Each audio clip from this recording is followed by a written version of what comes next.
CCTV 김호준의 뉴욕타임스. 안녕하세요. 김호준의 뉴욕타임즈 시즌2입니다. 네, 오늘 순서는 시사 장학 퀴즈입니다. 네.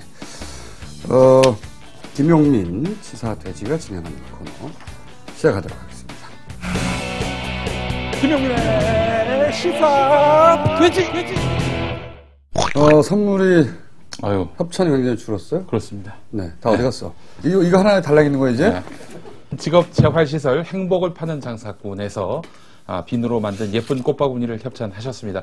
뮤지컬 빌리 엘리엇의 작가 리홀의 화제작 쿠킹 위드 엘비스. 예. 한양 레퍼토리 시어터에서 10월 30일까지 공연합니다. 엘비스 프레슬리의 팝송과 함께하는 쇼 드라마 쿠킹 위드 엘비스 많은 관람 바라겠습니다. 예. 이건 말이죠. 녹과 염소를 제거합니다. 그리고 아토피가 고쳐져요. 네. 어떻게 그렇게 되는지 몰라요, 나도. 원래는 3만 원짜리인데 안 되는 게 없어요. 이거 많이 사주시고요. 예. 이제 여기까지 컷하고 절대 사지 마요. 예, 39,800원이고 한이 착한 쇼핑 주문 전화 080-667-4949 또 한이 TV 메인 화면 하단 배너 myhan이.co.kr로 주문하실 수 있습니다. 자, 그리고 뉴욕타임스 이름으로 한겨레 신문과 한겨레 21, 이코노미 인사이트, 르몽드 디플로마티크 1년 정기 구독 신청을 받고 있습니다. 이제 한겨레에다 직접 이제 정기 구독 신청하실 수 있지만은 저희 한이 TV에 나가시면요. 한이 TV 앞으로 좋은 프로그램 많이 만들 수 있습니다. 또 프로 이웃도 도울 수 있습니다. 여러 가지 혜택이 또 있습니다. CCTV 한이.co.kr로 한겨레 21 이코노미 인사이트 르몽드 디플로마티크 1년 정기 구독 신청 많이 해주시기 바랍니다. 여러분들이 해주면은 저희 우리 한이 TV의 직원들이 아주 힘을 얻습니다. 적극적인 구독 신청을 바라겠습니다. 그리고 뭐 이런 쓸데없는 신문 보는 것보다는 좀 제대로 된 신문을 좀 봐줘야 됩니다. 우리가 많이 보셔야지 저희가 팟캐스트로 돌아갈 수가 있을지도 몰라요. 이게 이제 너무 많은 분들이 보다 보니까 네, 한겨레가 돈이 많은 것이 아니거든요.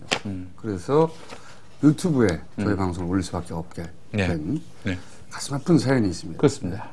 그러니까 여러분들이 많이 봐주시면은 다시 팟캐스트로 만날 수 있습니다. 예. 그건 잘 몰라요.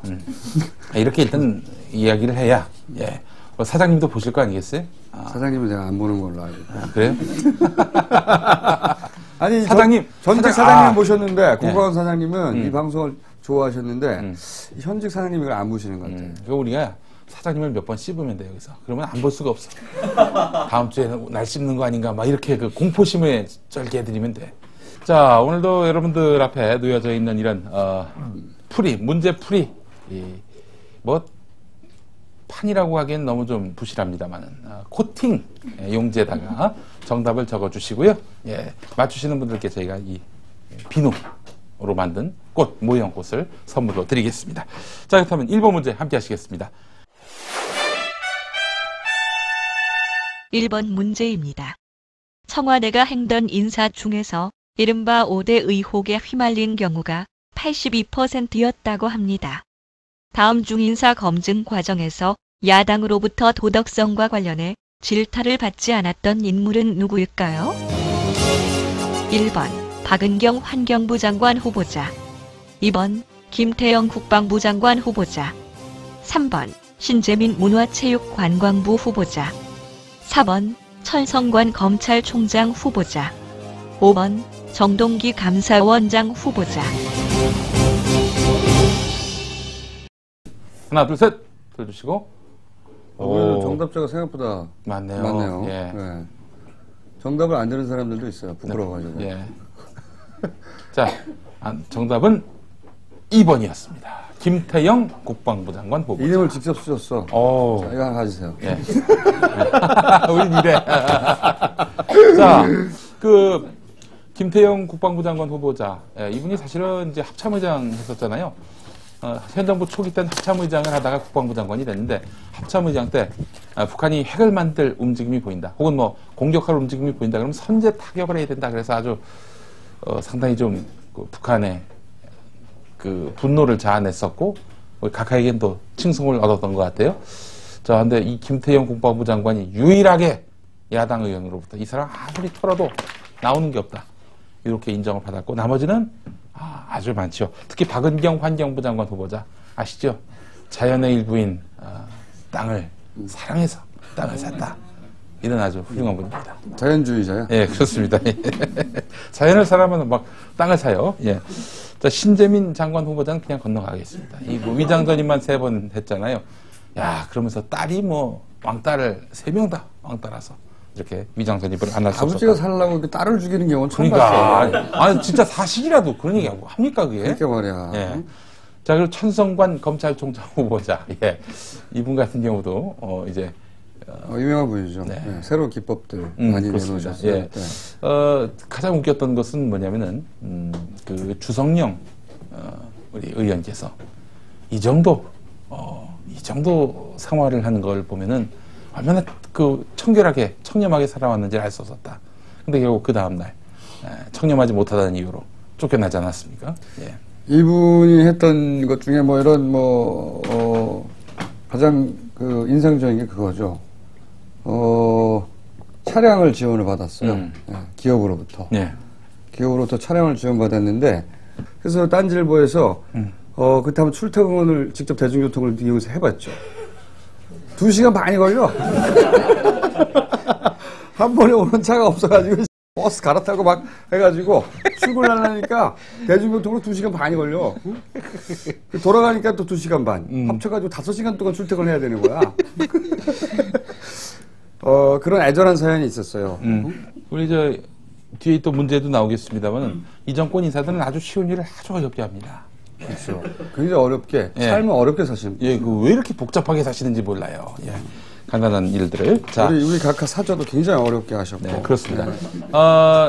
그 얘기 또 뒤에 나오는데요. 저는 여기서 좀 하고 싶은 얘기가 진보 진영이 조금만 좀 더 그 전략성, 어떤 융통성 이런 것들이 있다면은 저는 김태형 장관을 영입하고 싶어요. 야권에서. 물론 이 사람이 천안함 때 완전히 그냥 폭침을 당했다. 막 선전 역할을 많이 했었습니다만은 각하하고 틀어졌거든. 각하의 적은 우리의 동지. 이런 뭔가 좀 상상력을 발휘할 수는 없는 걸까요? 또 각하의 또 비밀을 또 많이 알 것 같단 말이야. 이게 예전에 김대중 대통령 때 보면은 이종찬 씨를 끌어들인 그 융통성. YS하고 척을 졌으면은 김종필하고도 손잡는 이런. 그 사람이 고급 정보를 알 것 같지가 않아요. 그래? 각하는 은밀한 분이시라 가지고. 네. 그런 거 잘 공개를 안 할 것 같다. 오른손이 왼손이. 무기 관련해서도 굉장히 좀 여러 가지 의혹들이 많이 제기되고 있잖아요. 사저 문제 있어, 오늘? 응? 있어. 3번 문제야. 예. 자, 그러면은 우리 2번 문제 함께 하시겠습니다. 2번 문제입니다. 이동관 청와대 언론특보가 박지원 민주당 의원에게 보낸 문자 메시지입니다. 나머지 한 자는 무엇일까요? 가장 재미있는 오답을 기대합니다. 자, 들어주세요. 자, 한번 보겠습니다. 가 있고요. 시읒, 이응이 있고, 요거 하고 가운데 미음, 예. 그게 있고, 또, 댓 하고 하트, 히읗, 그리고 키읔, 훗, 그리고 쌍시옷, 그리고 뿅? 뿅이 뭐야? 뽕 아니야, 뽕? 뽕? 네. 뽕 영화 봤지? 예. 자, 그리고 또, 할 때 그거잖아, 예? 니뽕. 니뽕, 예. 이팅. 자, 정답은 히읗입니다. 히읗? 네, 히읗. 흐. 이건 공개 안 하시겠죠? 히읗. 열받아가지고 막 피를 토하면서 이동관 그만둬야 된다고 관두라고 막 그랬는데 다음날 뭐 사과 문자 비슷한 거 하나 보내놓고 이건 공개 안 하시겠죠? 히읗. 이거는 그러니까 첫 번째 문자 보냈을 때 이런 인간인 줄 몰랐다가 그는 주어는 박지원이었던 거야. 당연하지. 근데 아니, 자기가 이런 인간인지 몰랐다는 말을 왜 남한테 하냐고. 응? 말이 안 되잖아, 기본적으로. 예. 제가 이런 인간인지 몰랐습니다. 제가를 빼고. 주어를 항상 빼, 얘네들은. 수법이에요. 네. 우리 이동관 언론특보, 상당히 좀 성깔이 있는 것 같아요, 보니까. 상권은 다 있어. 자, 그러면 우리 본론으로 바로 넘어가죠. 예. 네. 자, 그럼 3번으로 3번. 가겠습니다. 이거 재밌는 문제네. 3번. 3번 문제입니다. 복잡한 루트를 통한 돈 거래하기를 좋아하는 카카. 2007년에 특별 당비 대납 의혹에 휘말렸는데요. 다음 중 많은 사실은 무엇일까요? 1번 대신 당비를 납부한 주인공은 추부길 목사였다. 2번 친구 천신일 회장의 예금을 담보 삼아 대출받아 조달했다. 3번 조달받은 액수는 25억 7천만 원이다. 4번 각하는 자신의 논현동 집을 담보로 은행에서 대출받아 갚았다. 5번 이런 복잡한 거래로 들인 세금이 140억 원이다. 자, 하나, 둘, 셋. 다 맞췄네? 예, 한 번 빼고 다 맞췄네. 두 분 빼고. 예. 틀린 사람들이 가져가요. 두 분, 틀린 분들 가져갔어요. 네, 예. 나와서. 남자분. 특별당비, 요것도 재밌는 사안이에요. 네. 요게 예. 아주 기가 막힙니다. 예. 어떻게 되냐면, 예. 대선 때, 이명박 당시 후보와 박근혜, 당시 전 대표, 둘이서 붙었잖아요, 경선이. 경선이 붙었는데, 이제 이겼단 말이죠. 대선 후보가 되면은 당에다가 당비를 내요. 근데 당비가 한 30억. 굉장히 커요. 왜냐면 그 돈으로 선거 운동을 해야 되니까. 그러니까 대선 후보가 된 사람이 자기 책임으로, 자금을 끌어와서 당비를 꽂아야 된단 말이죠. 30억이 꽤 크잖아요. 우리 각각께서는 자기 주머니에서 돈이 나오는 법이 없잖아요. 네? 골프를 치고도 안 내는데, 네. 이렇게 30억이나 되는 돈을 자기 돈으로 낼 리가 없잖아. 그래서 어떤 방법을 쓰셨냐면, 당시 이제 오랫동안 알았던 천신일 회장이라고 있습니다. 그 양반이 A은행에다가 30억 원을 예금을 들어요. 자기가. 그리고 우리 각각께서 B은행에서 이 30억을 담보로 해서 B은행에서 30억을 대출받아요. 아니 그냥 30억을 빌리면 되잖아. 만약에 30억을 이 천신일로부터 빌리려고 했다면 왜냐면 이거 하는 동안 뭐 저당 설정하고 뭐 이자 내고 하느라고 4천인가 5천인가 썼거든요. 4,500만 원. 그러니까 그 4천 5천을 굳이 쓰면서 어차피 빌릴 거. 그 돈을 직접 빌리지 않고 꽂아놓고 했다고요. 들켜서 결국은 갚았어요. 우리 각각께서 부동산 담보 잡아가지고 대출 받아서 갚았거든요. 안 들켰으면 이렇게 하려고 한 거죠. 각하가 대출을 받아서 30억을 냈잖아요. 대출을 받았으니까 갚아야 되잖아. 그런데 안 갚아.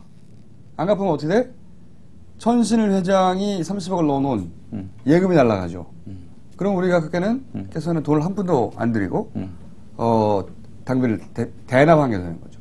근데 들킨 거죠. 네. 요 청와대 이 사저 매입도 굉장히 유사하죠. 이게. 네. 그 각하가 당시 2006년 말 기준으로 해서 재산이 353억 8,030만 원이었습니다. 충분히 말하자면은 등기된 것만. 등기된 공개된 것만. 것만. 네. 네. 그렇기 때문에 이걸 뭐 대출받을 이유가 없어 그냥. 아니 정말 대출받으려면 자기 빌딩 담보로 해서 하는 건데 왜 친구 예금을 담보 걸어가지고 그렇게 해서 하냐 이거지. 나중에 대출 받을 때도 사실은 대출이 아니라 30억을 그냥 내도 조달할 수 있는 양반인데. 네.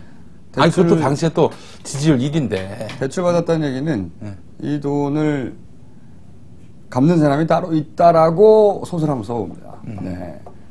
그 돈을 정말 낼 생각이 있었으면 자기가 뭐 부동산을 팔아서 한번 내면 되는 거죠. 네. 네. 그러지 않았죠? 자, 그런데 이번에 그 내곡동 지나가 보셨어요? 전 날마다 지나갑니다. 거기는 집이 그쪽이니까 날마다 지나는데 밤에 신년스러워요. 무서워. 내가 다 무서울 정도야. 네. 상당히 의심을 쓰는가 본데? 네. 근데 너 무서워. 진짜 거기 으슥해. 근데 그 근처에다가 이제 집터를 얻었다는 얘기죠.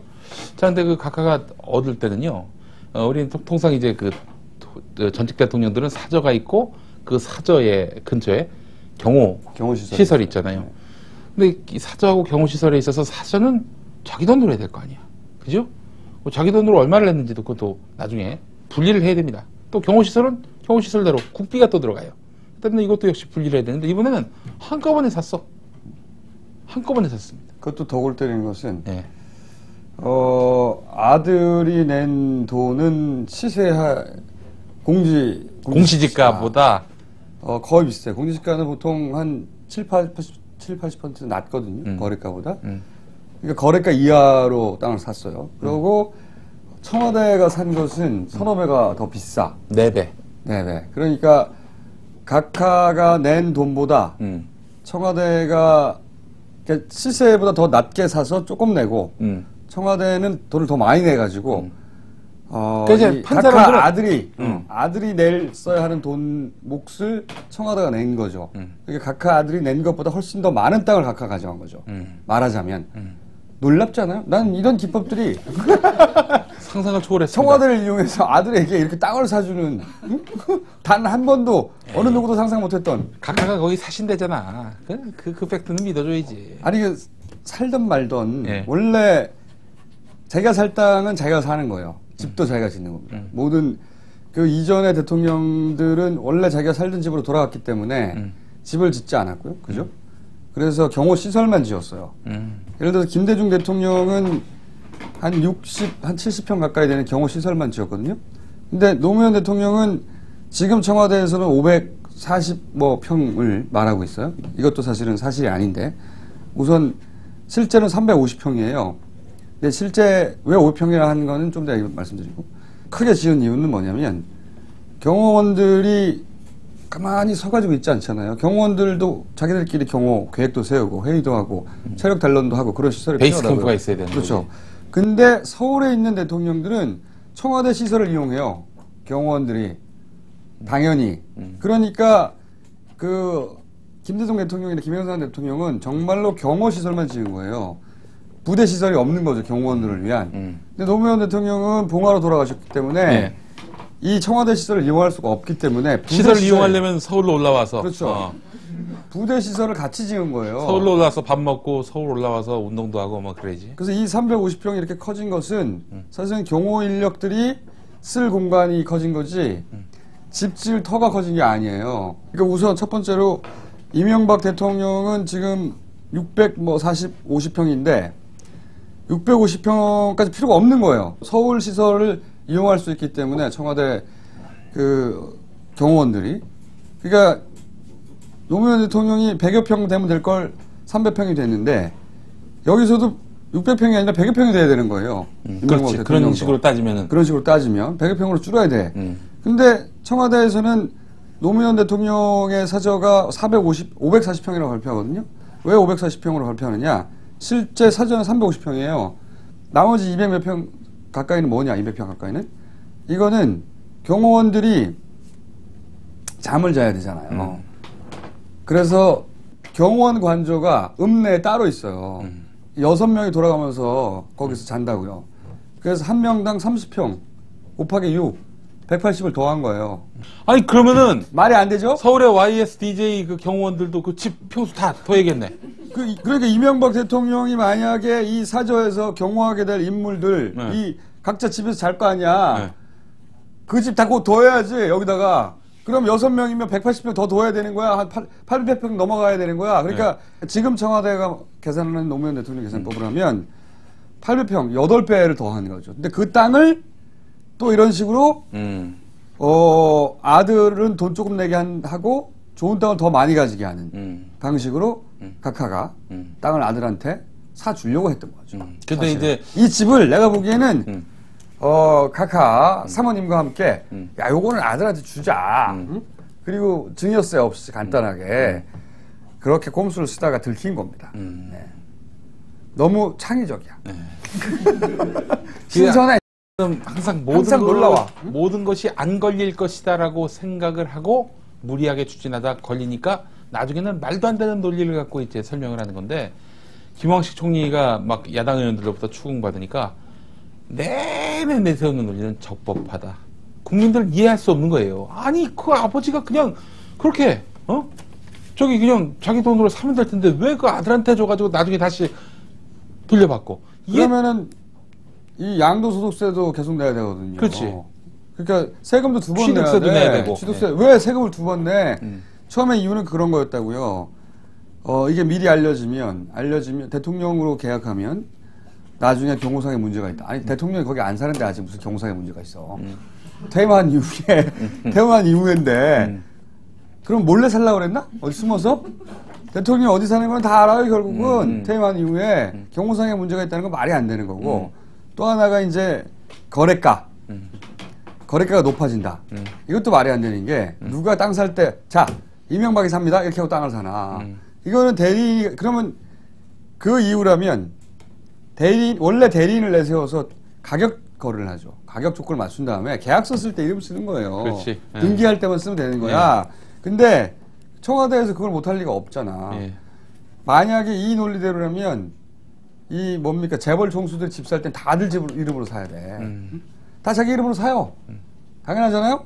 거래하고 나서 그리고 나서 사인할 때는 거래 조건은 끝났잖아.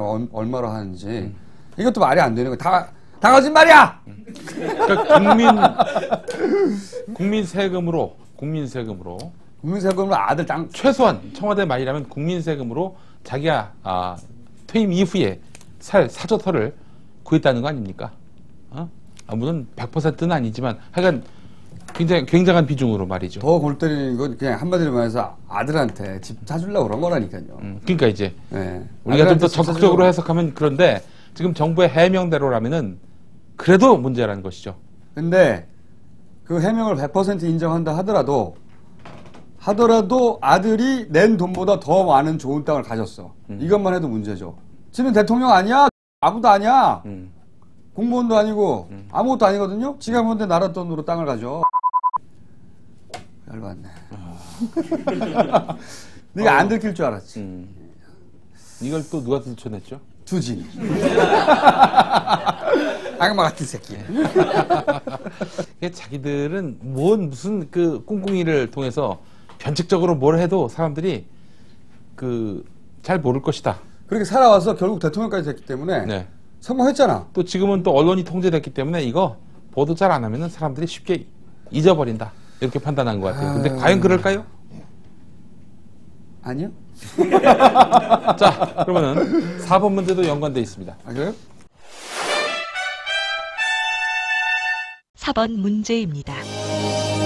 이명박 대통령에 비해 16분의 1밖에 안 되는 땅값으로 집을 지은 노무현 전 대통령.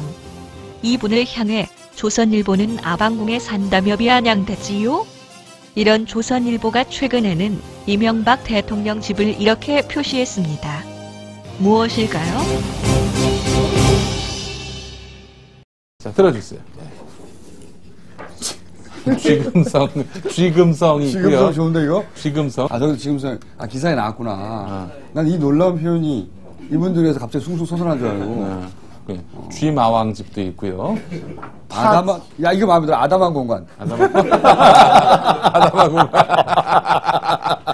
각하는 아담한 공간이다. 네. 초가집도 있고, 또 뭐가 있어요? 들어보세요. 중국집은 뭡니까? 왜 중국집을 하셨어요?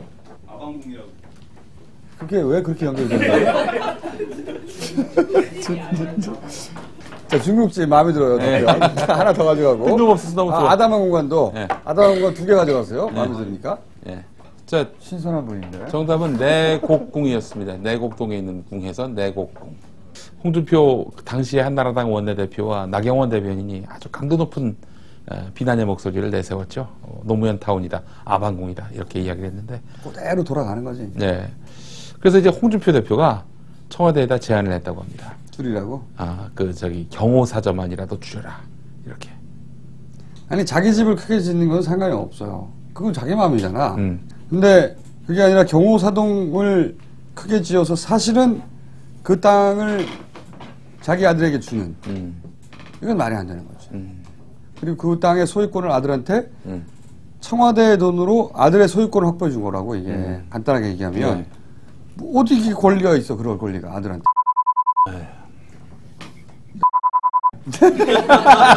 아이 신선했다. 오늘 좀 헛거냈어요. 자, 근데 이건 어떻게 파장이 어떻게 될까요? 이건 계속 물고 늘어져야지. 이거는 앞뒤가 잘 안 맞기 때문에 앞뒤가 안 맞기 때문에 공식적으로 해명할 수도 없어요. 제가 요 최근에 돌아가는 상황에 있어서 누구의 입을 주목하냐면은 이용섭 민주당 대변인 입을 주목합니다. 이분이 국세청장을 지냈습니다. 참여정부 때. 아주 손바닥 보듯이 알아. 아주 전형적인 수법인 것을. 앞으로 이용섭 대변인의 논평에 굉장히 귀를 한번 기울여 보십시오. 그러면은 민주당이 끝까지 물고 늘어질 수 있는지 없는지도 거기서 다 감별이 됩니다. 이 사안은요, 아, 그래서 그랬겠구나, 라고 이해할 수 있는 여지가 없어요. 이거는 너무나 빠네. 너무나 명백해요. 네. 예. 너무나 명백해서, 아, 그러면 내가 너무 왜곡해서 바라봤나? 이럴 수 없어요. 돈이 명백하게, 그렇게 흘러갔기 때문에. 이 넓다, 좁다의 문제가 아니에요. 네. 기본적으로. 이 정권 들어서 하도 물타기를 많이 하다 보니까 사실 뻔히 보이는 그런 부정과 비리인데도 그렇게 보기 싫어하는 측면들이 있는 것 같아요. 귀찮아, 이제. 너무 많아서 이런 게. 네. 지치기도 하고, 또 화내기도 짜증나고 그런 거죠. 화내봐야 뭐 달라지는 게 없으니까. 대신 우리가 할게요. 그래도 끊임없이 이걸 알려줘야죠. 예. 이 주진우가 이거 잡아냈는데, 네. 주진우 이름은 안 나오대, 다른 기사에. 우리가 계속 얘기해야지. 이거 주진우 특종이라고. 네. 응? 자, 그러면 마지막 문제 함께 풀어보겠습니다. 5번 문제입니다. 신지호 의원의 100분 토론 취중 방송이 논란이 되고 있습니다. 신지호 의원이 자기 편인 나경원 후보에 대해 한마디 했습니다. 무엇일까요? 1번 나경원이 온실속 화초라고 하는데 실제로 그렇다. 2번 나경원 아버지는 자위대에 강제 징용됐다. 3번 나경원은 총선 며칠 전에도 빌딩 알아보러 다녔다. 4번 나경원의 스펙을 따지면 몸값이 최고 등급이다. 5번 나경원은 얼굴은 예쁘지만 키가 작아 볼품이 없다. 들어주시죠. 정말로 이런 말을 했나? 자, 제가 설명을 드리겠습니다. 정답은 1번입니다. 1번. 예. 자, 쿠킹 위드 엘비스. 달달, 얼얼, 깔깔 쇼 드라마. 이따가 저 티켓 다 나눠드리겠습니다. 예. 어디서 했어? 예, 100분 토론에서. 이번에? 예. 아, 이번에 이런 말을 했어? 네, 이런 말 했어요. 이 사람 우리 편 아니야? 예. 술 먹고 와가지고. 예. 나는 술 먹었다는 얘기 듣고, 네. 아, 나경원을 변호하는 것이 굉장히 괴롭구나. 맨정신으로 할 일이 아니구나. 이렇게 생각했는데, 네. 가서 이런 말도 했구나. 둘 다 같은 나이에요, 또. 63년생. 실제 100분 토론에서 이런 말을 했다고? 예. 온신속의 화초라고 하는데 실제로 그렇다? 실제로 봐도 그렇다. 커튼을 열고 들어가도 그렇다. 왜 그런 말을 대변인이 해? 글쎄 말이에요. 온실속 화초란 말이 좋은 뜻인 줄 알았나 보죠. 화초를 좋아하나? 화초를 좋아하는 것 같아. 각하처럼, 난을 좋아하시는 것 같아. 이 양반은 네. 스카우트 해야 되겠는데? 네. 자, 2번. 트로이 같아, 트로이. 나경원 트로이. 아버지는 자위대에 강제 징용됐다. 이건 아니죠. 예, 그리고 3번. 총선 며칠 전에도 빌딩 알아보러 다녔다. 이건 민주당이었고, 나경원의 스펙을 따지면 몸값이 최고 등급이다. 요즘 뭐, 시각장애인이 최고 등급이다. 전에는 또 뭐, 결혼 안 한 예쁜 여자 선생님이 뭐 최고 등급이다. 이런 식으로 얘기를 했었어요. 등급 나누기를 참 좋아하셔, 이 양반이. 예. 자, 그리고 또 5번. 나경원은 얼굴은 예쁘지만 키가 작아 볼품이 없다. 이건 누가 했어요? 강용석이 했습니다. 강용석이. 이렇게 말했어? 예. 그러면서 강용석이 했던 얘기는 뭐냐면 민주당의 전현희 대변인이 아주 미인이다. 의원들이 서로 그 양반하고 밥 먹고 싶어 한다. 이런 얘기를 했었어요. 이에 대해서 나경원 의원은 불쾌한 듯 아무 반응을 보이지 않았다. 언론이 이렇게 전했습니다.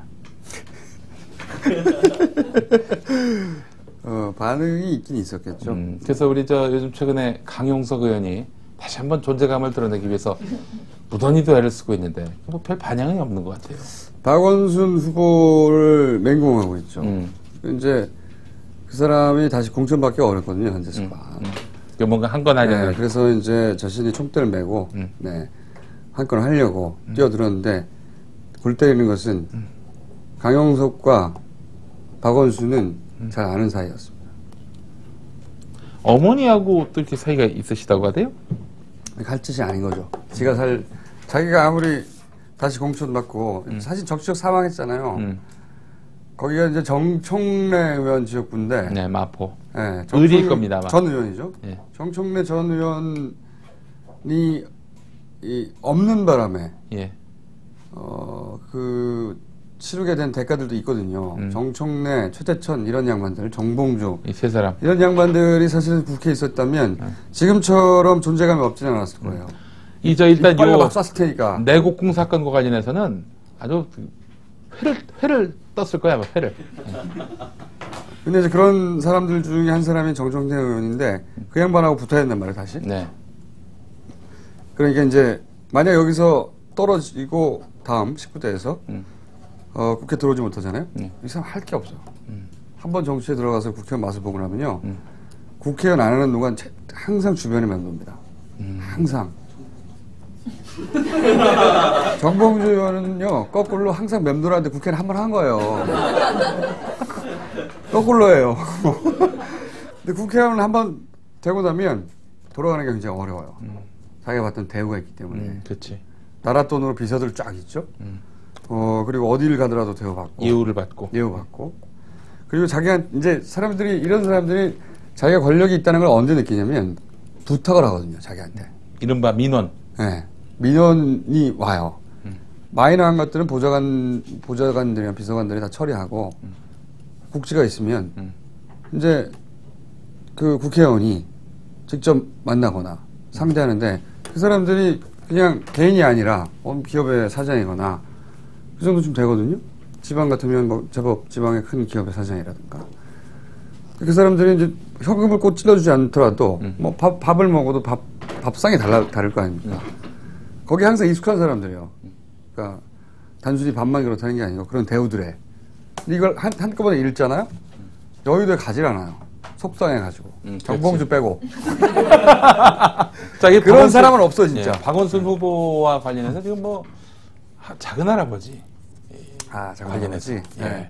그것만 좀 간단하게 얘기하죠. 작은 할아버지가 이제 징용을 당하시는 바람에 어쩔 수 없이 절손, 이거에 대한 두려움이 있어서 이제 양손으로. 양손자는 거죠. 네. 그러니까 왜 작은 할아버지, 할아버지 동생이죠. 할아버지 동생이 사할린에 끌려갔다가 안 돌아온 거예요. 아들이 있었어요. 근데. 그러니까 박원순 후보에게는 당숙이죠. 당숙. 69년 4월에 사망하셨다고. 그럼 없잖아요. 사망하니까 할아버지도 없고, 그죠? 아들도 없고. 아들도 없는 거예요. 그러니까 그 아버지와 아들이 둘 다. 그 전까지는 사망 신고를 안 했어요, 할아버지가. 아들이 아버지가 사망했다는 확인을 하지 못했는데 사망 신고를 하기가 그랬을 거 아니에요. 네. 근데 이제 그 아들 밑에 있는 아들이 없어지니까 할아버지가 자기 동생도 죽고 동생 아들도 죽은 거잖아요, 사실상. 그래서 당시에는 그런 그 양손 입적이 많았어요. 왜냐면은 왜 많았냐면 유교가 있어요, 유교. 그 이전에도 전통이 있었어요, 양손. 그러니까 아들이 제사를 지내야 된다는 성리학 영향 때문에 한 300년 됐어요, 양손 입적이라는 게 기본적으로. 근데 그때는 양자 입적을 많이 했어요. 근데 양손 입적이 늘어난 이유가 뭐냐면 전쟁이 났잖아. 네. 전쟁을 애들을 보냈다가 애들이 죽거나 그런 집이 많은 거예요. 자식을 남기고 갔으면 모르겠는데 자식을 남기고 안 갔으면은 할아버지가 아들 밑에 그 아들 다 없잖아, 손자까지. 그래서 달랑 할아버지가 남은 집안이 많았었다고. 예. 그러면 그 사람의 형제들이 손자를 입양하는 경우가 많았다고요. 예. 손자를 입양하는 이유가 뭐냐면 박원순 후보를 생각해 보세요. 박원순 후보가 할아버지 양자로 들어가면 아버지하고 학렬이 같아지잖아요. 학렬이. 그럴 수 없으니까 손자로 들어가는 거라고. 그래서 당시에는 그 손자에 관한 법률이 없었어요. 근데 그런 게 너무 많으니까 그거는 불법이라고 정했다고 나중에. 하여튼 그런 사연이에요, 말하자면. 그거를 그걸 이제 가지고 무슨 야로가 있다. 군에 그러니까 안 가려고 그랬다. 형이 17살 때 그랬으니까 18살이면 이제 그 군대 입대 대상이니까 형이 육방 가려고 동생을 입양 보냈다는 거 아니야. 예.